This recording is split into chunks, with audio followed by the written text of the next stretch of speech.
Hello students, welcome to E academy. कैसे हैं आप लोग? लास्ट टाइम हमने स्ट्रक्चर ऑफ एटम में डुअल नेचर की बात की थी। डुअल नेचर मतलब हमने दो थ्योरीज दी थी। पार्टिकल नेचर वाली हमने थ्योरी स्टडी की थी, प्लैंक्स क्वांटम थ्योरी, और दूसरी स्टडी की थी हमने इलेक्ट्रोमैग्नेटिक वेव थ्योरी। तो प्लैंक्स थ्योरी जो आपकी थी, प्लैंक्स क्वांटम थ्योरी, उसको फर्दर एक्सटेंड किया था आइंस्टीन ने, राइट? यहाँ तक हम पढ़ चुके थे और हमने न्यूमेरिकल्स भी किए थे। फिर आइंस्टीन ने क्या किया, कुछ आइडियाज रखे, और वो क्या आइडिया था? Dual nature of electromagnetic radiation. ठीक है, कुछ नहीं, उसने जस्ट क्या कहा कि कुछ प्रॉपर्टीज, और इलेक्ट्रोमैग्नेटिक रेडिएशन के लिए भी मेनली उसने क्या कहा, light has a dual nature है। मतलब उसने प्रॉपरली लाइट वर्ड यूज किया, light has a dual nature,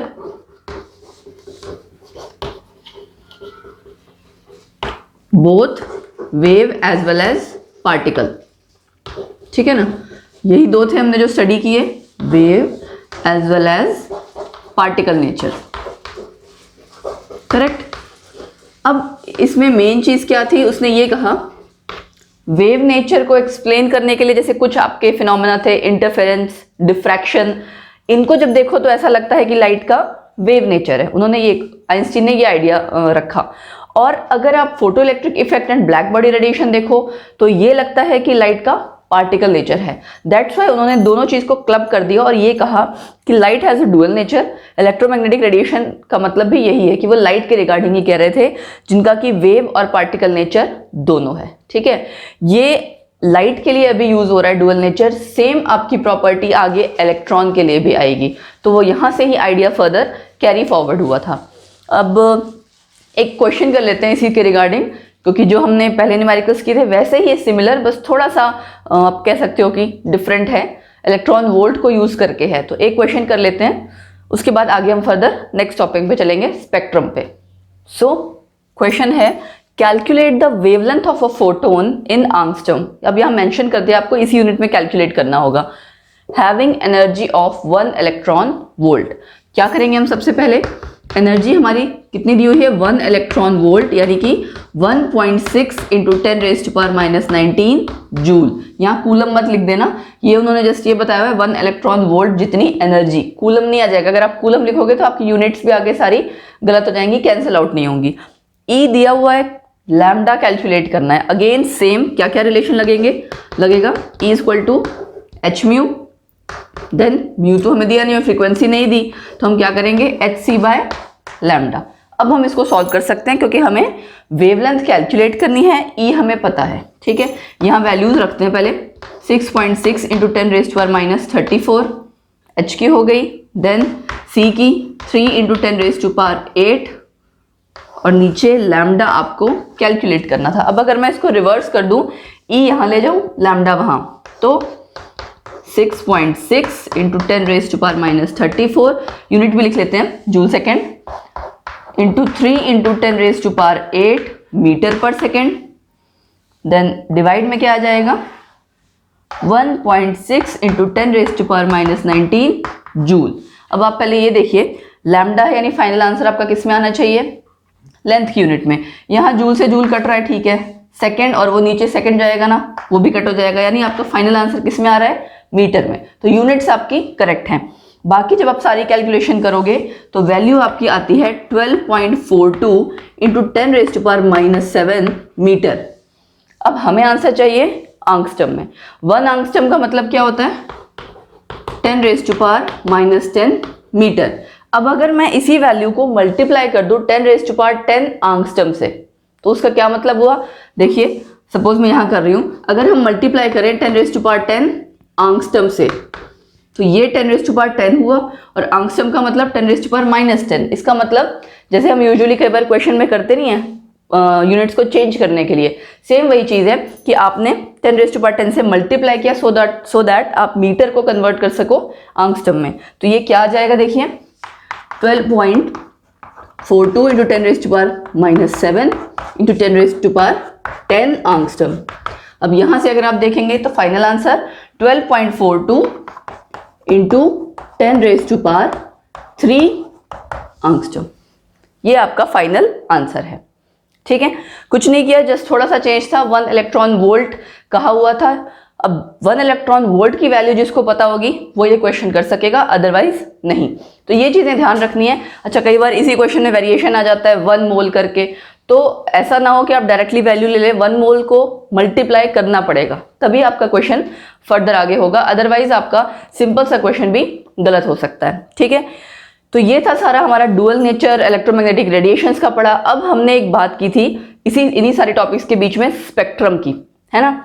तो स्पेक्ट्रम डिस्कस करते हैं, उसके आगे टाइप्स क्या हैं, क्योंकि स्पेक्ट्रम के रिगार्डिंग फिर आपको mainly emission spectrum of hydrogen आना चाहिए। ठीक है, उसके लिए हमें जानना जरूरी क्या है कि स्पेक्ट्रम है क्या चीज, एमिशन का मतलब क्या हुआ, एब्जॉर्प्शन स्पेक्ट्रम क्या है। अब हम चलिए स्टडी करते हैं emission spectrum and absorption spectrum. So next है हमारे पास सामने एक वर्ड स्पेक्ट्रम, है ना।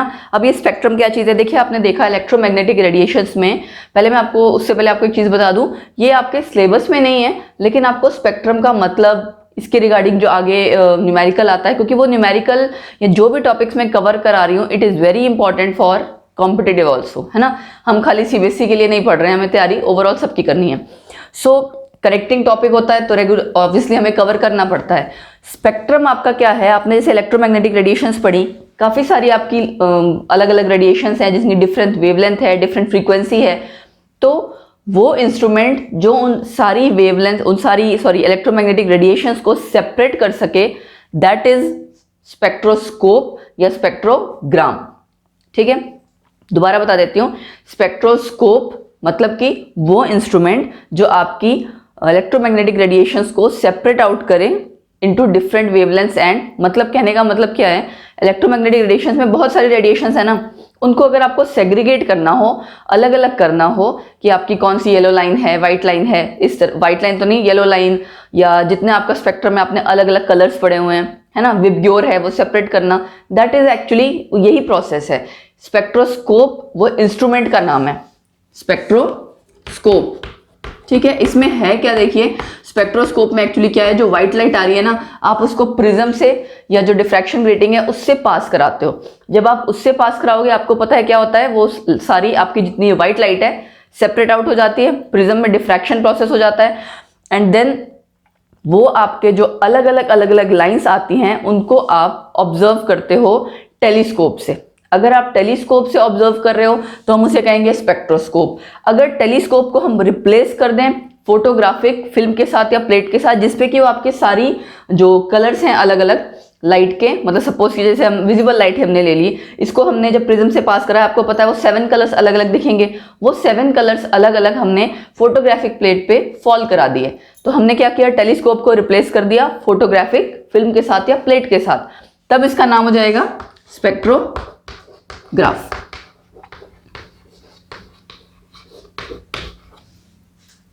सो ये दोनों ही नाम है एक ही चीज, एक जगह टेलीस्कोप है, एक जगह फोटोग्राफिक फिल्म है, फोटोग्राफिक प्लेट है। अब जो स्पेक्ट्रम आपको मिलता है ये तो हुआ इंस्ट्रूमेंट का नाम स्पेक्ट्रोस्कोप या फिर स्पेक्ट्रोग्राफ। वो जो आपको चीज मिल रही है, मतलब आप 7 कलर्स अलग अलग जो देख रहे हो, वो क्या है एक्चुअली, उसे हम कहते हैं स्पेक्ट्रोग्राम। ठीक है, स्पेक्ट्रोग्राम या फिर सिंपली उसी को कहते हैं स्पेक्ट्रम। ठीक है, ये दोनों इंस्ट्रूमेंट के नाम हैं और ये दोनों वो जो आपको 7 रंग अलग अलग होके दिख रहे हैं वो चीज। क्लियर है। अब बात आई हमारी स्पेक्ट्रम, स्पेक्ट्रोस्कोप, ये सारी चीज हो गई। अब इसका नेक्स्ट यूज क्या है, देखिए 2 टाइप के स्पेक्ट्रम है, एमिशन स्पेक्ट्रम, एब्जॉर्प्शन स्पेक्ट्रम। ठीक है, नाम से पता लग रहा है एक में लाइट एमिट हो रही होगी, एक में कुछ ना कुछ एब्जॉर्ब हो रहा होगा। तो एमिशन स्पेक्ट्रम में पहले हम डिस्कस करते हैं, ये मैं आपको जनरली जस्ट बता दे रही हूँ, कुछ लिख इसलिए नहीं रही क्योंकि इसमें आपको लिखने के लिए ज्यादा कुछ नहीं है, आपको जस्ट इसका कॉन्सेप्ट पता होना चाहिए। Got it.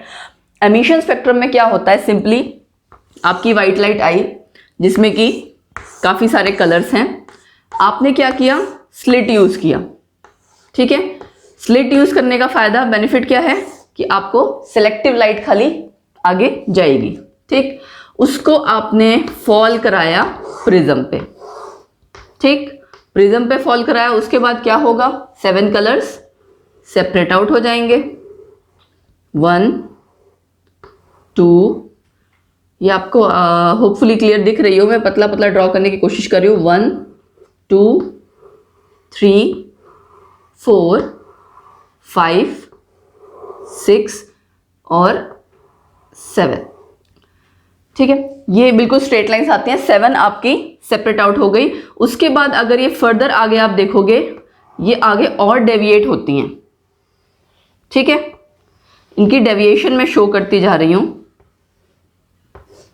तो बेसिकली आपने किया क्या, अगर आप देखें, ये हमने सारी फॉल कराई है किस पे, फोटोग्राफिक फिल्म पे। ये एक्चुअली थोड़ा ज्यादा इसके साथ अटैच हो गई, थोड़ा ऊपर होना चाहिए। मैं इसको करेक्ट कर देती हूं, अदरवाइज आपको प्रॉब्लम होगी समझने में। ठीक है, इसको हम डेविएट कम करेंगे, तभी आपका क्लियर हो जाएगा।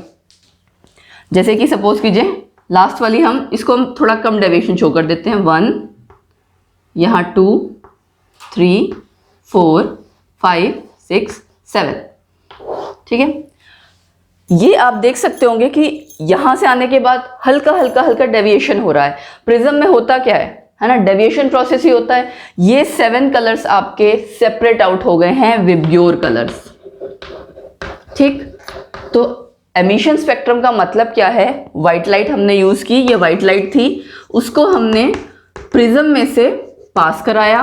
प्रिज्म में से पास कराया तो उसने प्रोसेस शो किया कि आपकी जो व्हाइट लाइट थी उसके जितने कलर्स थे उसने सबको सेपरेट आउट कर दिया।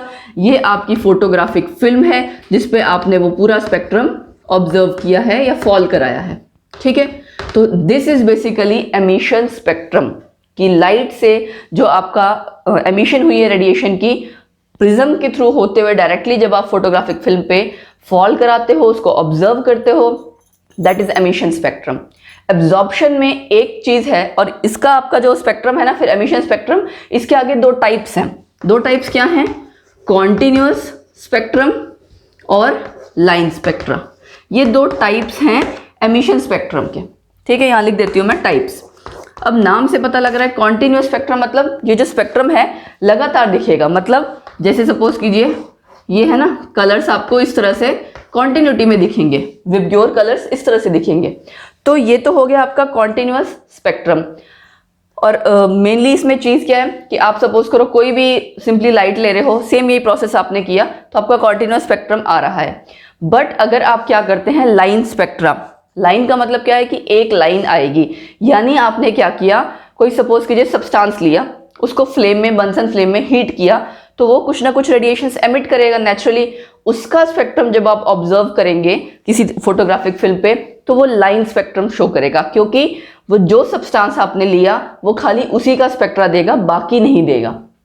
वो सब्सटेंस जो भी लाइट एमिट कर रहा होगा, जो भी उसमें से रेज निकल रही होंगी, वही रेज आपके स्पेक्ट्रम में आएंगी, बाकी कुछ एक्स्ट्रा नहीं आएगा। उसका स्पेक्ट्रम देखिए ऐसे होता है, बाकी सारा डार्क डार्क होगा। 2 जगह सपोज कीजिए ये लाइन आ गई, बाकी ये सारा डार्क डार्क डार्क डार्क होगा। ठीक है, सपोज करो मैं इसको शेड कर देती हूँ, ये डार्क डार्क होगा सारा। ठीक है, बीच में ये एक लाइन दिखेगी। अब जैसे यहाँ तो हमें कलर डिफरेंशिएट हम नहीं कर पा रहे हैं, बट एक्चुअल में होता यही है कि 2 आपको लाइंस दिख रही है, बाकी सारा ब्लैक है। ठीक है, यानी डार्क है ये सारा पोर्शन भी और ये सारा पोर्शन भी। तो लाइन स्पेक्ट्रा में वो स्पेसिफिकली 2 लाइंस हैं, 3 लाइंस है, डिपेंड करता है आपने क्या सब्सटेंस लिया है, वो लाइंस अलग अलग दिखती हैं। और एग्जाम्पल के तौर पे जैसे आपने सोडियम लिया, सोडियम 2 लाइंस देता है, येलो लाइंस है ना, और वो येलो लाइंस की 2 अलग अलग वैल्यू है, 5890 पे, 5896 पे अप्रॉक्स। तो फर्क क्या है, स्पेक्ट्रम एक्चुअली ये माना जाता है कि फिंगरप्रिंट की तरह काम करता है। मतलब किसी एक पर्टिकुलर सब्सटेंस के लिए, किसी एक पर्टिकुलर कंपाउंड के लिए जो आपका स्पेक्ट्रम होगा वो किसी दूसरे का नहीं होगा, कंप्लीटली सेम नहीं होगा। तभी आप इसको यूज करते हो डिफरेंशिएट करने में। फर्दर रिसर्चेज में स्पेक्ट्रम या जो हम स्पेक्ट्रा लेते हैं कंपाउंड्स का, वो बहुत यूज होता है। उससे हम डिस्टिंग्विश कर पाते हैं, फर्क पता लगा पाते हैं कि कौन सा कंपाउंड था कौन सा नहीं था, क्योंकि हर कंपाउंड का अलग अलग स्पेक्ट्रा आएगा। इसीलिए जैसे हाथ में डीएनए फिंगरप्रिंटिंग कराई जाती है, सबके फिंगरप्रिंट्स डिफरेंट होते हैं, तो इसीलिए उसी का आप कह सकते हो पैरेलली देखते हुए इसका ये कहा जाता है कि फिंगरप्रिंट की तरह काम करता है किसी कंपाउंड के लिए। ठीक, अच्छा, ये हो गया हमारा एमिशन स्पेक्ट्रम। अब बात आती है एब्जॉर्प्शन स्पेक्ट्रम की। एब्जॉर्प्शन स्पेक्ट्रम में क्या है, नाम से पता लग रहा है ना, कुछ एब्जॉर्ब होगा। तो क्या किया हमने, ये चीज तो सेम रहती है, बट एक चीज ऐड हो गई कि यहां जो लाइट आपकी जा रही होगी बीच में, मैं इसको रब करके करेक्ट करती हूं कि क्या करते हैं, बीच में कुछ आप सॉल्यूशन लेते हो जिसमें कि एब्जॉर्ब करा देते हो उस वाइट लाइट को। मैंने सपोज करो ये ले लिया, NaCl सॉल्यूशन ले लिया, ठीक है, NaCl सॉल्यूशन लिया और इसकी पहले सेम वैसे ही स्लिट होगा और ये लाइट आ रही थी, ठीक, सेम बाकी सारा कुछ वैसे है, बस यहाँ पे हमने एक कंटेनर लिया या आपका सेटअप होता है उसमें NaCl सॉल्यूशन लिया। अब क्या होगा, जो व्हाइट लाइट आ रही थी जिसमें कि 7 कलर्स प्रेजेंट थे उसमें से कुछ लाइट एब्जॉर्ब हो जाएगी और जो बाकी यहाँ पे फोटोग्राफिक प्लेट पे पूरी आएगी वहां पे बाकी सारे कलर्स आएंगे बट वो मिसिंग होगा। अब जैसे मैंने आपको अभी अभी बताया सोडियम सब्सटेंस येलो लाइंस देता है, राइट, तो उसका जो स्पेक्ट्रम आएगा ना, सपोज करो मैं विबग्योर कर रही हूं इस तरह से, तो येलो वाला जो एरिया होगा ना वहां कुछ नहीं आएगा, वो ब्लैंक आएगा, बाकी सब जगह कलर्स आएंगे वहां कुछ नहीं आएगा। क्यों? क्योंकि वो येलो कलर यहां एब्जॉर्ब हो गया NaCl के सॉल्यूशन में। So this was absorption spectrum, ठीक है। आई होप आपको क्लियर हो गया होगा emission spectrum, absorption spectrum. Emission में क्या किया हमने, डायरेक्टली व्हाइट लाइट को जो उससे रेडिएशन एमिट हो रही थी प्रिज्म में से पास कराया, वो लाइट आपकी स्प्लिट आउट हो गई और फोटोग्राफिक फिल्म में आपने उसको पूरा ऑब्जर्व किया एंड 7 के 7 कलर्स आपको अलग अलग दिखे। जरूरी नहीं हमेशा 7 कलर्स होंगे, डिपेंड कर रहा है। स्पेक्ट्रम का मतलब क्या है कि वो लाइट आपकी अलग अलग हो जाएगी। कहने का मतलब है कि लाइट में जो अलग अलग रेडिएशंस की डिफरेंट वेवलेंथ्स थी, डिफरेंट फ्रीक्वेंसीज थी, वो सेपरेट आउट होके आपको दिखेंगी इस तरह से। इसके 2 टाइप्स किए हमने, कॉन्टिन्यूअस एंड लाइन। कॉन्टिन्यूअस का मतलब वो एक साथ लगातार थे इसलिए हम कॉन्टिन्यूअस स्पेक्ट्रम कहते हैं, और लाइन में खाली लाइन आती है किसी पर्टिकुलर सब्सटेंस को लेके। क्लियर? एब्जॉर्प्शन स्पेक्ट्रम में एक चीज हमने और ऐड की, व्हाइट लाइट को हमने पहले एब्जॉर्ब कराया किसी सॉल्यूशन में, उसके बाद सेम वैसा ही प्रोसेस प्रिज्म में से पास कराया एंड फोटोग्राफिक फिल्म में इसको हमने ऑब्जर्व किया, ठीक। अब इसमें एक चीज और है, ये जो डेविएशन होती है, आप मुझे आपको ये तो आपको क्लियर है, विबग्योर में से सबसे ज्यादा वेवलेंथ किसकी है, इसकी है ना, रेड की यानी कि। तो ये आपको याद रखना है, लैम्डा हाईएस्ट किसका है, आर यानी रेड का। जिसका लैम्डा सबसे ज्यादा है उसकी लीस्ट डेविएशन होगी। इस पे बेस्ड क्वेश्चन आ जाता है, तो इसलिए आपको याद रखना है लैम्डा हाईएस्ट है रेड का, रेड की डेविएशन लीस्ट होगी। तो यहां पे आप देख सकते हो इस वाले की डेविएशन सबसे कम है, नीचे आते आते डेविएशन ज्यादा हो जाती है, तो ये नीचे से विबग्योर आप लिख सकते हो, मतलब रेड वाला सबसे ऊपर है। और सेम जो ये चीज मैंने कही कि लैम्डा हाईएस्ट आर के लिए है लीस्ट डेविएशन, इसका अपोजिट क्या हो जाएगा, वॉयलेट आपका उसकी लैम्डा सबसे कम, डेविएशन सबसे ज्यादा। Clear? So this was all about emission and absorption spectrum. Spectrum पता लगा आपको कि क्या चीज होता है। इसके बाद जो नेक्स्ट आता है मेनली जो हमें इससे रिलेटेड स्टडी करना है, that is emission spectrum of hydrogen. Hydrogen का आपने जब लो एटमॉस्फेरिक प्रेशर पे इसी तरह से अगर आप कंडक्शन करवाओगे, उसमें से सपोज करो रेज निकलती हैं, आप उसको ऑब्जर्व करवाते हो, इसी तरह से स्पेक्ट्रम उसका क्रिएट करते हो, तो उसमें हमने देखा बहुत सारी लाइंस हैं, अलग अलग काफी सारी। उन सभी लाइंस को सीरीज में डिवाइड कर दिया गया है, ठीक है। तो हम पढ़ते हैं एमिशन स्पेक्ट्रम। चलिए उस सीरीज, क्या सीरीज है, उसका नाम क्या है और किस किस रीजन में फॉल करेगी, वो सब डिटेल में पढ़ेंगे। Emission spectrum of hydrogen. क्या किया हमने, हाइड्रोजन गैस को लिया हमने लो प्रेशर पे। आपको ध्यान है डिस्चार्ज ट्यूब एक्सपेरिमेंट हमने स्टार्टिंग में किया था, मैंने आपको तब बताया था कि अगर हम एटमॉस्फेरिक प्रेशर से कम पे नहीं लेंगे तो गैस कंडक्शन शो नहीं करेगी, इसलिए हमने लो प्रेशर पे लिया हाइड्रोजन गैस को। सेम वैसे ही डिस्चार्ज ट्यूब में लो प्रेशर पे लिया, और जब इलेक्ट्रिक डिस्चार्ज या इलेक्ट्रिक करंट पास कराया तो लाइट एमिट हुई, वही लाइट आपने स्पेक्ट्रोस्कोप पे ऑब्जर्व की, ठीक है, फॉल कराने के बाद फोटोग्राफिक फिल्म में। तो आपको मिला एक स्पेक्ट्रम, उस स्पेक्ट्रम में बहुत सारी लाइंस थी, मतलब इतनी मल्टीपल लाइंस थी कि आप, ये रैंडम है, मैं कुछ ऐसा फिक्स नहीं ड्रॉ कर रही हूँ, ठीक है। उसमें कभी लाइंस कहीं कहीं पास है, कहीं पे लगातार लाइंस है। सो इट वाज लाइक कि आपके एक सीरीज ऑफ डिफरेंट वेवलेंथ्स की जो लाइट थी वो आपने उसमें ऑब्जर्व की। उस सीरीज के लिए सेपरेट किया गया अलग अलग नाम को लेके, और वो किसके नाम पे था, साइंटिस्ट के नाम पे जिन्होंने उसको स्टडी किया। जैसे सपोज कीजिए कुछ सीरीज, कुछ हद तक सीरीज का नाम दिया गया लाइमन, LYMAN, लाइमन, ठीक है। फिर बामल, BALMER, देन ब्रैकेट, नहीं पास्चन पहले आएगा, ठीक है, पास्चन ब्रैकेट, और इसी अगर आप आगे इसको एक्सटेंड कर लें, ठीक, ये हो गया आपका ब्रैकेट, देन ओफन। ये एक्चुअली साइंटिस्ट के नाम है जिन्होंने उस सीरीज को स्टडी किया है ना। ये सीरीज आपकी फॉल करती है यूवी कैटेगरी में, मतलब अगर इसकी जो भी रेडिएशंस होंगी, जो भी आपके इसकी कैलकुलेशंस हैं, वो फॉल करेंगे किस रीजन में, यूवी रीजन में, अल्ट्रावायलेट रीजन में। ये फॉल करेगी विजिबल रीजन में, एंड बाकी सारी IR, इन तीन को लेके ही है मेनली, ठीक है, यूवी, विजिबल, IR। तो लाइमन, बामर, पास्चन, ब्रैकेट, पुफुंड, ये साइंटिस्ट के नाम पे 5 सीरीज दी गई, ठीक है। अब इसको मैं अलग अलग करके लिख देती हूं, लाइमन, बामर, पास्चन, ठीक, और ब्रैकेट, पुफुंड। ये मैंने अलग अलग क्यों लिखा, क्योंकि इसके बाद ये एक्चुअली लाइंस तो बहुत सारी हैं, लेकिन एक साइंटिस्ट हुए रिडबर्ग, ठीक है। आपको लग रहा होगा इतने मुश्किल मुश्किल नाम है साइंटिस्ट के, एक्चुअली याद तो करने पड़ेंगे क्योंकि साइंस पढ़ रहे हैं तो साइंटिस्ट आएंगे ही आएंगे बीच बीच में। रिडबर्ग ने एक फॉर्मूला दिया to calculate the wave number, कि जितनी आप वेव स्टडी कर रहे हैं उनकी वेवलेंथ कैलकुलेट करने के लिए एक फॉर्मूला दिया, और स्पेशली किसके लिए, हाइड्रोजन या फिर हाइड्रोजन लाइक पार्टिकल्स के लिए।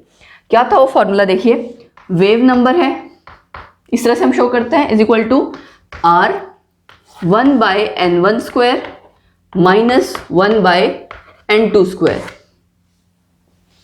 ठीक है। Wave number is equal to R, ये R क्या है, रिडबर्ग कांस्टेंट, ठीक है, रिडबर्ग कांस्टेंट जिसकी फिक्स्ड वैल्यू है, फिक्स्ड वैल्यू क्या है, 109677 सेंटीमीटर इनवर्स, ये उसकी फिक्स्ड वैल्यू है। हर न्यूमेरिकल में आपने यही वैल्यू पुट करनी है।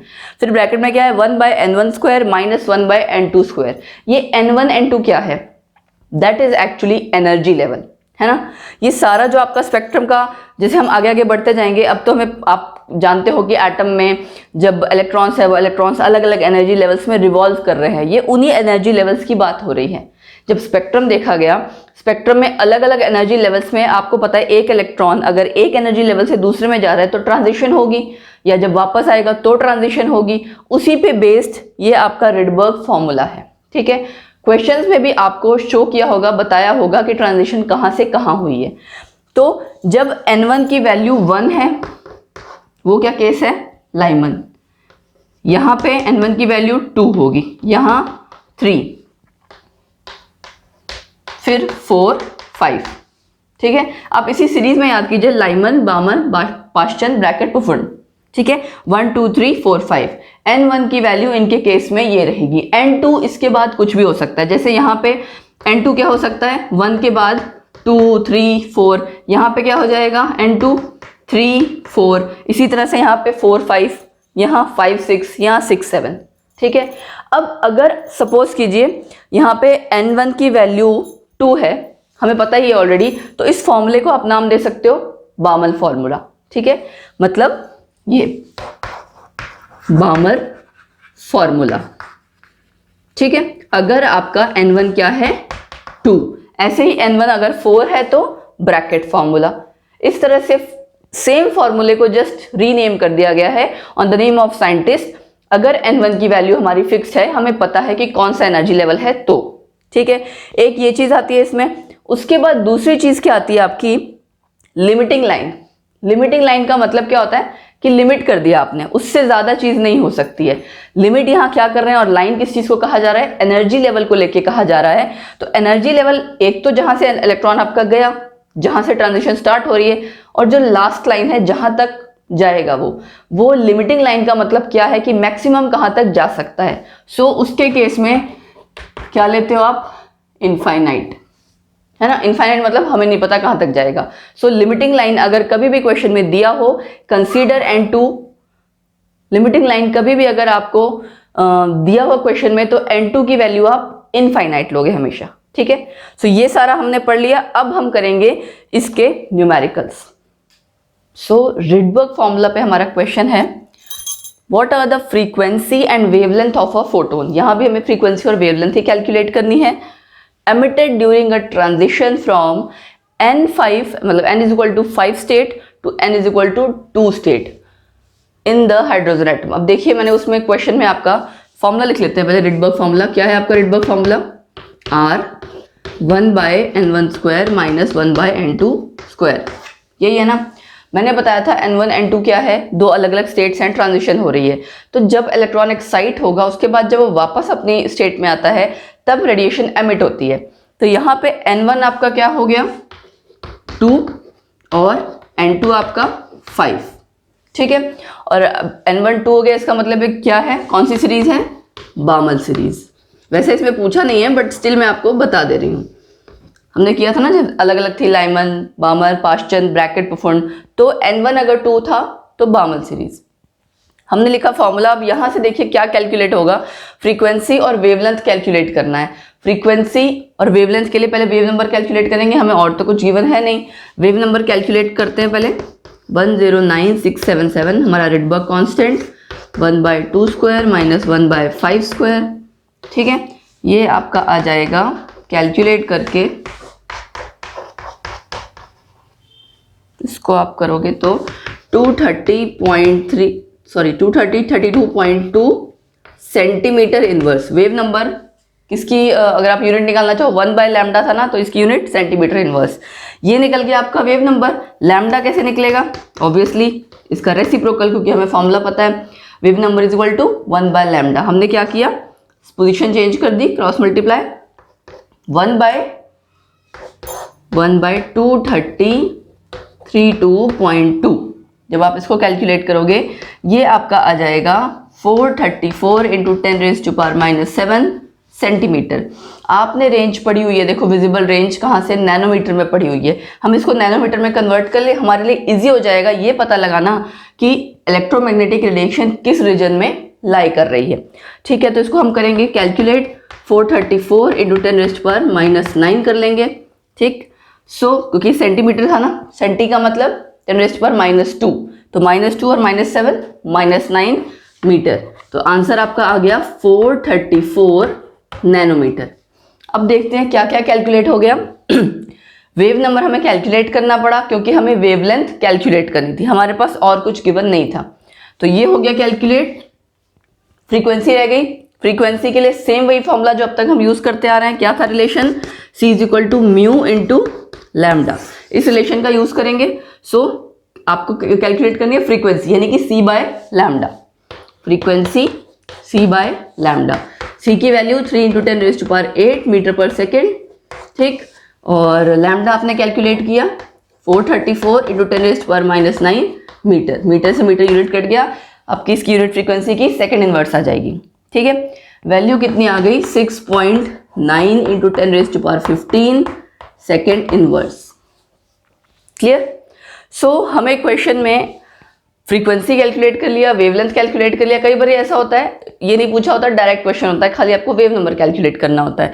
या फिर कभी कभार ऐसा भी होता है बाकी सब चीजें दी है, इनमें से कोई मिसिंग होगी, है ना, n की वैल्यू कैलकुलेट करनी होती है।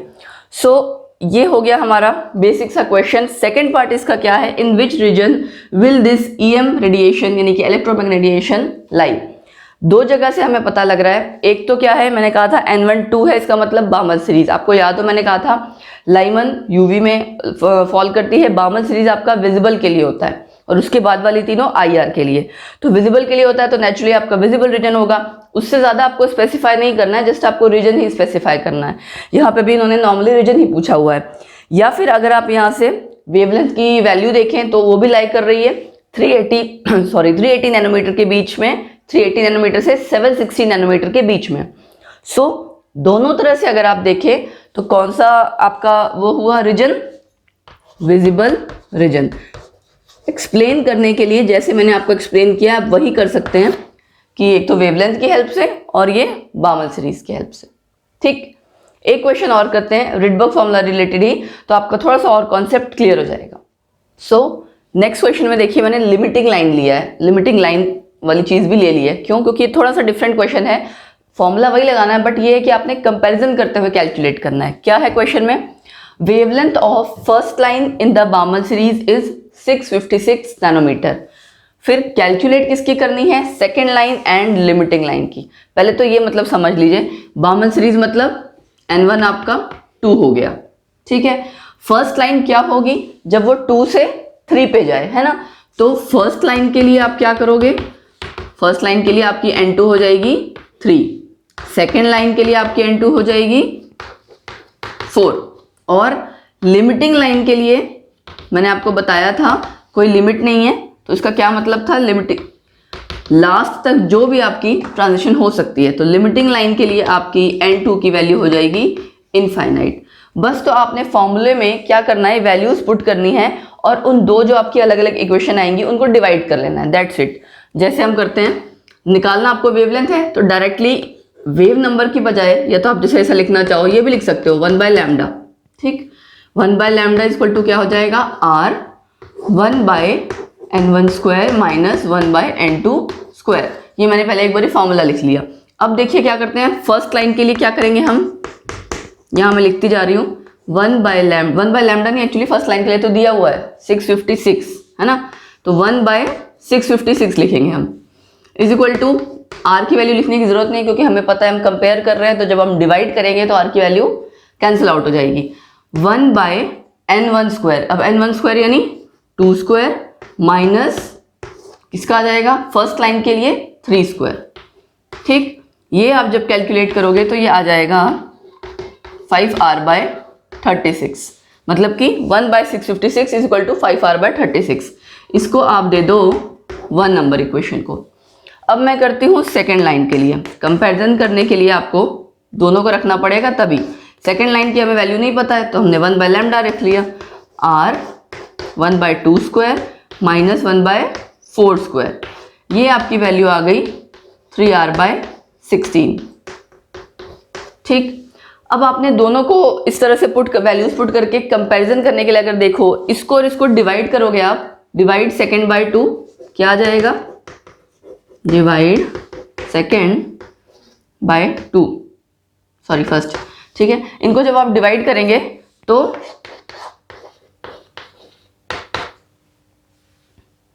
देन इधर आपका आ जाएगा 5/36 इंटू 16/3, ठीक। ये कैलकुलेट करके आपका यहाँ से क्या, R तो कट गया, देखिए लैम्डा की वैल्यू आ जाएगी 485.9 नैनोमीटर, ठीक है। नैनोमीटर क्यों आई, क्योंकि ऑलरेडी जो हम वैल्यू लेके चल रहे थे लैम्डा की वो थी 656 नैनोमीटर। ये कैलकुलेट हुआ आपका सेकेंड लाइन के लिए। अब लिमिटिंग लाइन के लिए क्या करना है, देखिए इस साइड कर देती हूँ मैं। लिमिटिंग लाइन के लिए सेम वैसे ही 1/λ लिया आपने, R की वैल्यू ली 1/2 स्क्वायर माइनस 1/इनफाइनाइट स्क्वायर। अब 1/इनफाइनाइट स्क्वायर मतलब 0, सो 1/λ इज इक्वल टू, ये आपका आ जाएगा, ये 0 हो गया, सो R/4 आ गया, ठीक है ना। मल्टीप्लाई में ये चीज 0, 1/4 R/4 आ गया।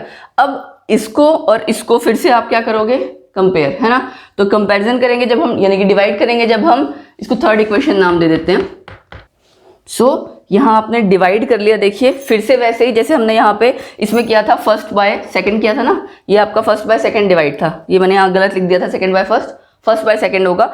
ऐसे ही यहाँ पे आपने थर्ड वाली इक्वेशन जो लिमिटिंग लाइन के लिए रखी है वो, और फर्स्ट लाइन वाली इक्वेशन, इनको आप डिवाइड करोगे तो ये आपका आ जाएगा λ/656 एंड कैलकुलेट करके 364, यस अप्रॉक्स 364 आपका नैनोमीटर कैलकुलेट करके आ जाएगा। सो ये सारा जो आपका टॉपिक था लिमिटिंग लाइन या रिडबर्ग फॉर्मूला को लेके, दिस इज वेरी इंपॉर्टेंट, और एग्जाम पॉइंट ऑफ व्यू से भी ये उतना ही इंपॉर्टेंट है। एग्जाम पॉइंट ऑफ व्यू मतलब कि आपके एमसीक्यूज वाले पार्ट के लिए हो सकता है वहाँ कैलकुलेशन इतनी ना हो, बट स्टिल इस टाइप का क्वेश्चन पूछा जाता है। वन थिंग मोर, यहाँ जैसे सेकंड लाइन दे रखा है, हो सकता था थर्ड लाइन दिया होता। थर्ड लाइन के लिए आप क्या करते, N2 की वैल्यू उस हिसाब से, जैसे यहाँ पे देखिए 4 थी ना, नेक्स्ट आ जाती क्या 5। तो ये आपको ध्यान देना है, मेनली कॉन्सेप्ट हमें क्या लगाना है वो ध्यान देना है। सो ये काफ़ी इंपॉर्टेंट टॉपिक था। अब फर्दर मूव करते हैं नेक्स्ट टॉपिक पे। सो अब हमें क्या करना है कि रदरफोर्ड मॉडल हमने लास्ट किया था ना, नेक्स्ट मॉडल आपका आता है बोहर मॉडल। बट उससे पहले एक टॉपिक है कि लिमिटेशंस क्या रह गए या ड्रॉबैक्स क्या रह गए रदरफोर्ड मॉडल के। तो देखिए, हम लिमिटेशंस कह लो या ड्रॉबैक्स कह लो, एक ही बात है। 2-3 पॉइंट्स हैं जो हमें पता होने चाहिए लिमिटेशंस ऑफ रदरफोर्ड मॉडल। ठीक, रदरफोर्ड मॉडल के अकॉर्डिंग क्या था कि इलेक्ट्रॉन रिवॉल्व कर रहा है ना, सेंटर में न्यूक्लियस है, कॉन्टिन्यूसली रिवॉल्व करता जा रहा है। अब आप ये देखिए, इलेक्ट्रोमैग्नेटिक वेव थ्योरी क्या कहती है कि एनर्जी या रेडिएशंस जो है कॉन्टिन्यूसली एमिट आउट होती जा रही है ना। हमने ये कहा कि अगर सपोज करो इलेक्ट्रॉन रिवॉल्व कर रहा है, एक चार्ज्ड पार्टिकल है, क्लियर, रिवॉल्व करते करते वो अगर अपनी रेडिएशंस या एनर्जी एमिट करता जाएगा तो धीरे धीरे क्या होगा, वो जिस सर्कल में या जिस ऑर्बिट में घूम रहा है, सर्कुलर ऑर्बिट में अराउंड द न्यूक्लियस, वो धीरे धीरे छोटा होता जाएगा क्योंकि उसकी नेचुरली एनर्जी कम होती जा रही है। एंड फाइनली होना क्या चाहिए, it should fall into the nucleus. देखिए कैसे, सपोज कीजिए ये न्यूक्लियस है, अगर मैं यहाँ पे ये कहूँ कि एक स्पाइरल की तरह, अगर मैं इसको इस तरह से शो करूँ, स्पाइरल भी हमने क्यों शो किया, क्योंकि आपका इलेक्ट्रॉन रिवॉल्व कर रहा है। तो फाइनली जब इलेक्ट्रॉन की एनर्जी अगर कम होती जाएगी, उसको तो इलेक्ट्रॉन को न्यूक्लियस में गिर जाना चाहिए, बट एक्चुअली ऐसा नहीं होता है।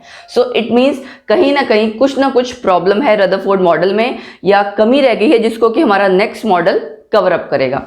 तो पहले इसका ड्रॉबैक क्या रह गया, इनएबिलिटी टू एक्सप्लेन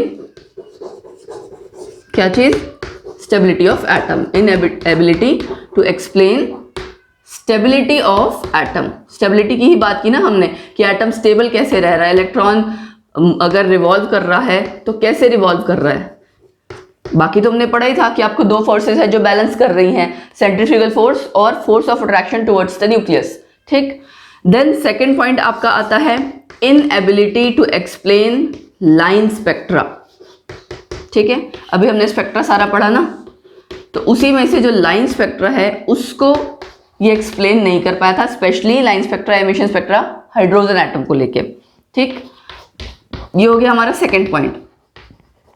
और तीसरी जो इसकी लिमिटेशन, ये मेन एक्चुअली लिमिटेशंस हैं, तीसरी जो इसकी लिमिटेशन रही वो क्या है कि डिस्ट्रीब्यूशन ऑफ इलेक्ट्रॉन्स कैसे होगी, है ना, अराउंड द न्यूक्लियस, उनकी एनर्जी क्या होगी। वो रदरफोर्ड मॉडल एटम ने कुछ भी नहीं बताया कि इलेक्ट्रॉन्स कहाँ प्रेजेंट होंगे, कितने इलेक्ट्रॉन्स प्रेजेंट होंगे, उनकी एनर्जी कितनी होगी। क्योंकि जब आप बात कर रहे हो एनर्जी की, तो नेचुरली उस पर्टिकुलर स्टेट में जहां इलेक्ट्रॉन है वहां कोई ना कोई एनर्जी की वैल्यू होनी चाहिए। So inability to explain distribution of electrons, correct, कि इलेक्ट्रॉन्स कहाँ कहाँ कितने कितने प्रेजेंट होंगे, क्योंकि हर एटम के लिए तो नंबर ऑफ इलेक्ट्रॉन्स डिफरेंट है, distribution of electrons and their energies. ठीक, ये हो गई हमारी सारी तीनों ड्रॉबैक्स या लिमिटेशंस रदरफोर्ड मॉडल की। अब जो नेक्स्ट मॉडल आएगा वो है बोहर मॉडल। किसने दिया, नाम से पता लग रहा है, नील्स बोहर। उस मॉडल को हम काफ़ी डिटेल में पढ़ेंगे, उसके कुछ पोस्टुलेट्स हैं और उनमें उस पोस्टुलेट्स में ही काफ़ी फॉर्मूलाज आएंगे बीच में, जो एग्जाम पॉइंट ऑफ व्यू से और एमसीक्यू में बहुत इंपॉर्टेंट है। तो बोहर्स मॉडल आप ध्यान से पढ़िएगा एंड केयरफुली एक एक जो इसमें वैल्यूज हैं वो आपको याद रखनी पड़ेंगी। सो नेक्स्ट मॉडल हमारा आया बोहर मॉडल, जो कि इनका पूरा नाम था नील बोहर, है ना, ये नाम पता होना चाहिए। इन्होंने ये मॉडल प्रपोज किया 1913 में। क्या कहता है मॉडल, सबसे पहले तो मैं फिगर बना देती हूँ आपको, देखो। नील बोहर के अकॉर्डिंग सेंटर में छोटा सा पॉजिटिवली चार्ज बॉडी है, यानी कि न्यूक्लियस एटम के सेंटर में, और उसके आसपास हैं सर्कुलर ऑर्बिट्स, ठीक, जिसमें कि इलेक्ट्रॉन रिवॉल्व करता है। अब ये आप जैसे देखते जा रहे हो सर्कल सर्कल, इनकी उसने वैल्यू रखी कि ये शेल्स हैं, नंबर ऑफ शेल्स हैं, जैसे जैसे हम बाहर बढ़ते जा रहे हैं शेल्स हमारे चेंज होते जा रहे हैं। तो उसने पहले नाम दिया हुआ के, मतलब मैं नीचे लिख देती हूँ KLMN, ठीक है, मतलब उसका यही है कि एनर्जी लेवल सबसे पास वाला 1 है, 2, 3, 4 इस तरह से। सो पोस्टुलेट्स की अगर हम बात करें, सबसे पहला पोस्टुलेट बोहर का क्या हो जाएगा, an atom consists of small positively charged body. अब यहाँ से हाँ वन थिंग मोर, यहाँ से आपका एग्जैक्टली सिलेबस में आ गया है, मतलब ये टॉपिक आपको मेंशन है, तो आपको पोस्टुलेट्स डिटेल में लिखने आने चाहिए for exam also. Small positively charged body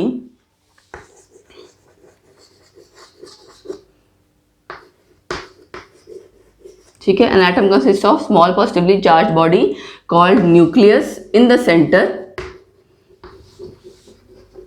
और उसके आसपास क्या है, electrons in the centre, and electrons revolve around it, किस में रिवॉल्व कर रहे हैं, इन सर्कुलर ऑर्बिट्स, उसने इनको नाम दिया ऑर्बिट का, ठीक है। ये जो आप सर्कल्स देख रहे हो वो आपके क्या हैं, सर्कुलर ऑर्बिट्स या एनर्जी लेवल्स या स्टेशनरी स्टेट्स। अब बात आती है स्टेशनरी स्टेट्स का क्या मतलब। देखिए मेन चीज क्या है कि इलेक्ट्रॉन्स, मैं मेंशन कर देती हूँ, electrons can be present only in those energy levels जिनकी की फिक्स्ड वैल्यू थी, है ना, only in those energy levels which have fixed value of energy, fixed value of energy. अब फिक्स्ड वैल्यू ऑफ एनर्जी है, इसी की वजह से इन सर्कुलर ऑर्बिट्स को क्या कहा गया, दे आर कॉल्ड एज, यहां लिख देती हूं मैं, therefore they are called as stationary states. Stationary states का देखिए ये मतलब नहीं है कि इलेक्ट्रॉन स्टेशनरी है ना, स्टेशनरी स्टेट्स और एनर्जी लेवल्स। स्टेशनरी स्टेट्स का मतलब ये नहीं है कि इलेक्ट्रॉन स्टेशनरी है, electron is moving, but electron जिस एनर्जी लेवल में प्रेजेंट है उसकी एनर्जी की वैल्यू फिक्स्ड है। नेचुरली अगर उसकी एनर्जी की वैल्यू फिक्स्ड है तो तभी हमने कहा ना कि इलेक्ट्रॉन्स हर ऑर्बिट में नहीं प्रेजेंट है, सिर्फ उन ऑर्बिट्स में प्रेजेंट है जिनकी कोई particular fixed value of energy है। तो इन ऑर्बिट्स को और हम क्या कहते हैं, इसीलिए स्टेशनरी स्टेट्स और एनर्जी लेवल्स, है ना। एनर्जी लेवल्स में अब जैसे जैसे हम बाहर जाते जाएंगे, जैसे सपोज करो KLMN, ये नाम हमने दिया ना, तो K वाला आपका शेल कहाँ है, न्यूक्लियस के सबसे पास, इसकी सबसे कम एनर्जी होगी, K की लोएस्ट एनर्जी होगी। या फिर आप इसको दूसरे टर्म्स में कह सकते हो 1 2 3 4, मतलब जो शेल आपका एनर्जी लेवल आपका न्यूक्लियस के सबसे ज़्यादा पास है उसकी एनर्जी सबसे कम है, उसके बाद जैसे जैसे आप बाहर जाते जाओगे एनर्जी की वैल्यू बढ़ती जाएगी, ठीक है, ये पॉइंट हो गया। अच्छा, देन उसके बाद एनर्जी लेवल, स्टेशनरी स्टेट्स। अब हम बात कर रहे हैं अगर एनर्जी लेवल की, तो डेफिनेटली हर एनर्जी लेवल के लिए एनर्जी कैलकुलेट करने के लिए बोहर ने कोई ना कोई फॉर्मूला तो जरूर निकाला होगा, है ना। अब हम पढ़ेंगे उसके बाद नेक्स्ट वो वाला फॉर्मूला जिसको कि कहा जाता है Bohr formula, and it is very important. उसको आपको उसकी कई सारी फॉर्म्स है एक्चुअली इस फॉर्मूले की, वो आपको याद करनी पड़ेगी, बड़ी सिंपल है, उसको एक दो बार आप रिवाइज करोगे तो याद हो जाएगा। सो थर्ड पॉइंट है हमारा बोहर मॉडल के लिए, हम एनर्जी लेवल कैलकुलेट करेंगे। बोहर ने एक फॉर्मूला दिया जिसका नाम आप कह सकते हो Bohr formula, to calculate energy of that particular energy level, ठीक है, to calculate energy of different energy levels आप कह सकते हो। एक्चुअली बोहर ने जितना मॉडल स्टडी किया वो हाइड्रोजन एटम को कंसीडर करते हुए किया, ठीक, तो उसने फॉर्मूलाज भी जो दिए हैं ये हाइड्रोजन एटम या फिर हाइड्रोजन लाइक पार्टिकल्स के लिए दिए हैं। क्या था फॉर्मूला देखिए, En is equal to -2 pi square me4 n square h square, ये उन्होंने जनरल फॉर्मूला दिया, ठीक, फॉर हाइड्रोजन एटम। क्लियर। अब इस फॉर्मूले में देखिए 2 कांस्टेंट है, पाई कांस्टेंट है, m आपका क्या है, इलेक्ट्रॉन की बात हो रही है तो उसके लिए m की वैल्यू आपको पता है, मास ऑफ इलेक्ट्रॉन। e की वैल्यू आपको पता है 1.6 × 10⁻⁻19, ये आप कर चुके हो। n मतलब कि कौन सा एनर्जी लेवल है, फर्स्ट, सेकंड, थर्ड, फोर्थ, जो भी है, और h है आपका प्लैंक्स कांस्टेंट। तो अगर इन सब में जो जो आपकी वैल्यूज मतलब हमें पता है ऑलरेडी उसको हम पुट कर लें तो आप सारी वैल्यू पुट कर सकते हो, इसको हटा के जनरलाइज करके अगर आपको फॉर्मूला बनाना है तो, है ना। तो ये उन्होंने जनरल फॉर्मूला दिया एनर्जी लेवल की एनर्जी कैलकुलेट करने के लिए, इसीलिए इसका नाम पड़ा बोहर फॉर्मूला।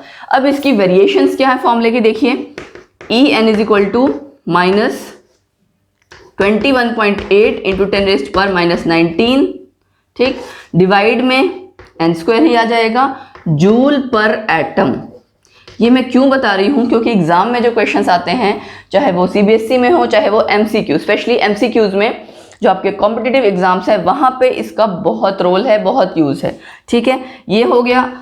या फिर अगर आपको करना हो इलेक्ट्रॉन वोल्ट में, इलेक्ट्रॉन वोल्ट पर एटम, तो आपकी वैल्यू आ जाती है -13.6। बाकी सारी चीजें चेंज है, आपको ये जो ऊपर वाली वैल्यूज हैं ये थोड़ी याद रखनी पड़ेंगी।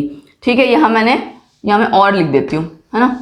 और एक और है -1312 अपॉन n² किलो जूल पर मोल है। तो देखो आपको एनर्जी ही आपने अलग अलग यूनिट्स में एक्सप्रेस की है, जूल पर एटम में किया, इलेक्ट्रॉन वोल्ट पर एटम में किया और किलो जूल पर मोल में किया। ठीक है, इलेक्ट्रॉन वोल्ट की वैल्यू मैं फिर से बता दे रही हूँ, क्या 1.6 × 10⁻⁻19 कूलम।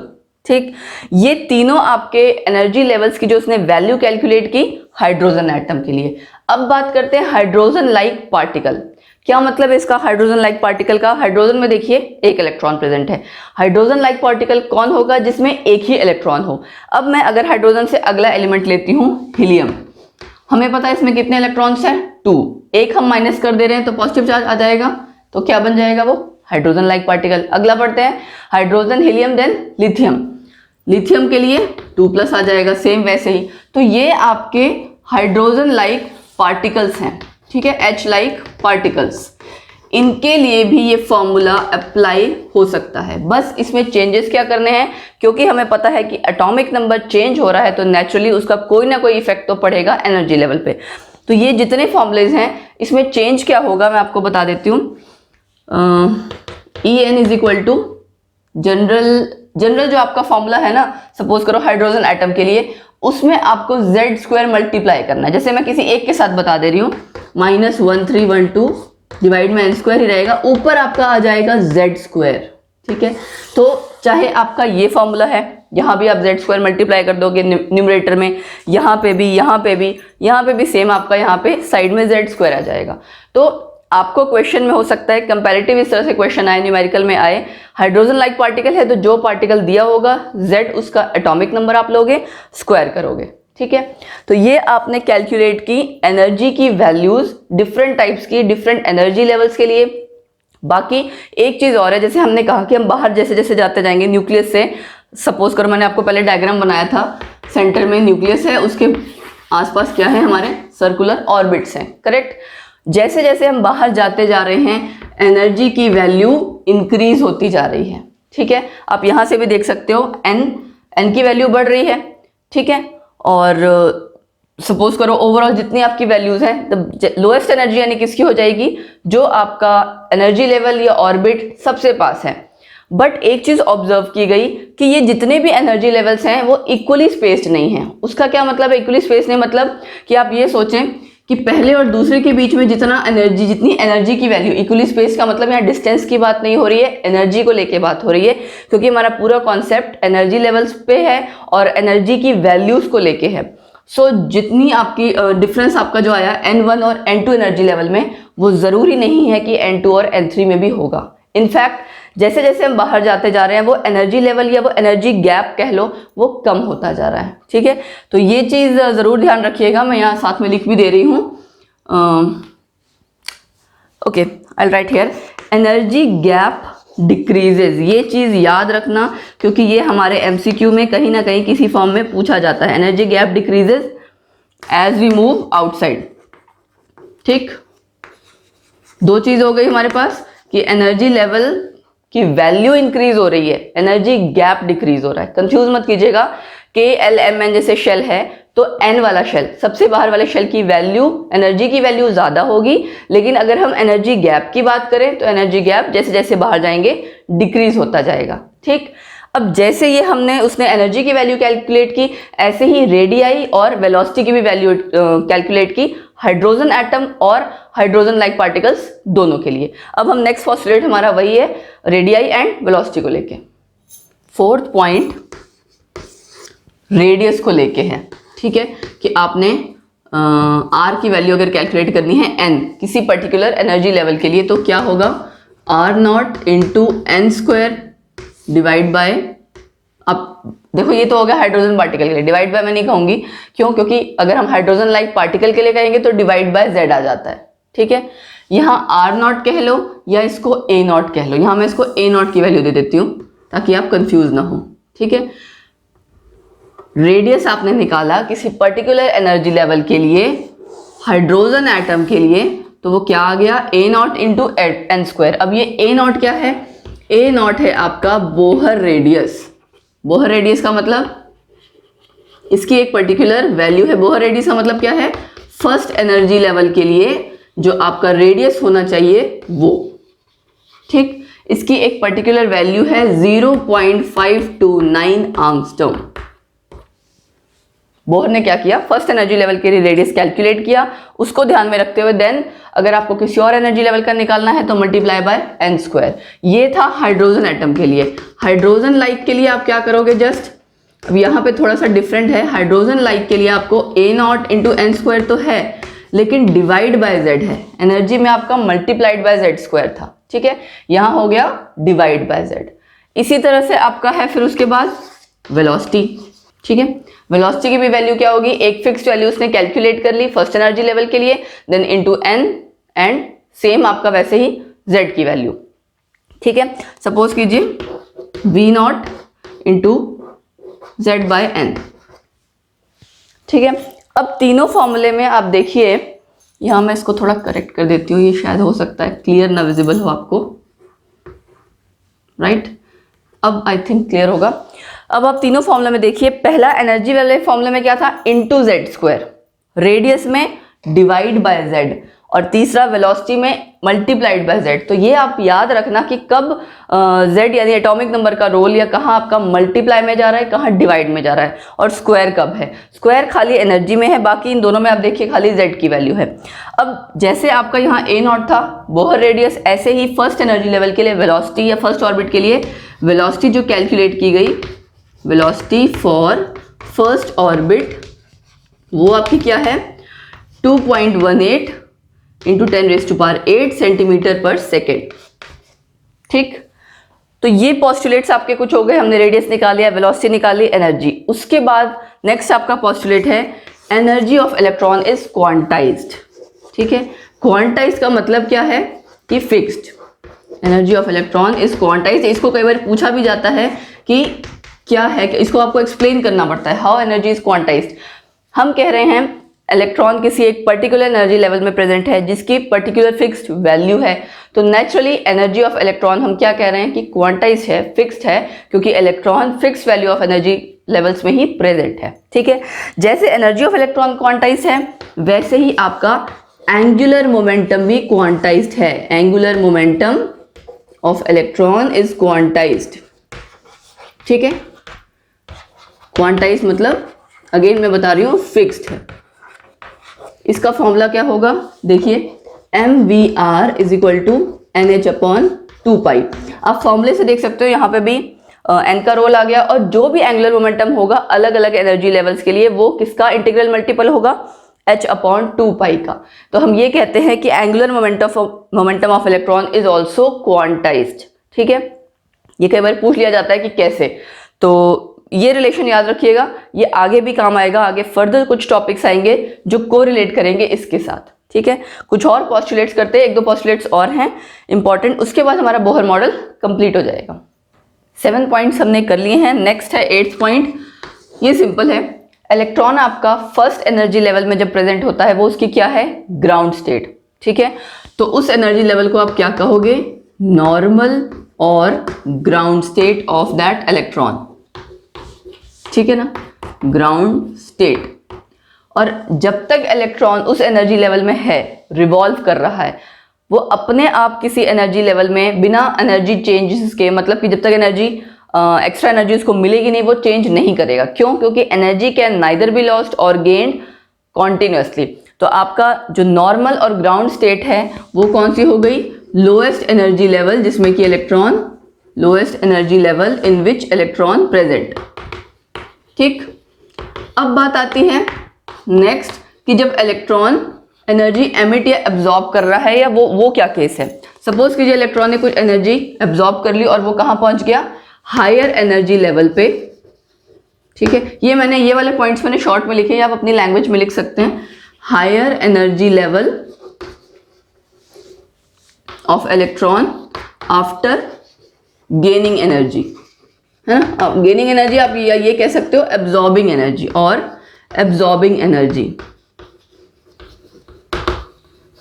अब जो हायर एनर्जी लेवल आपका आया है उसको हम क्या कहेंगे, एक्साइटेड लेवल या एक्साइटेड स्टेट, ठीक है।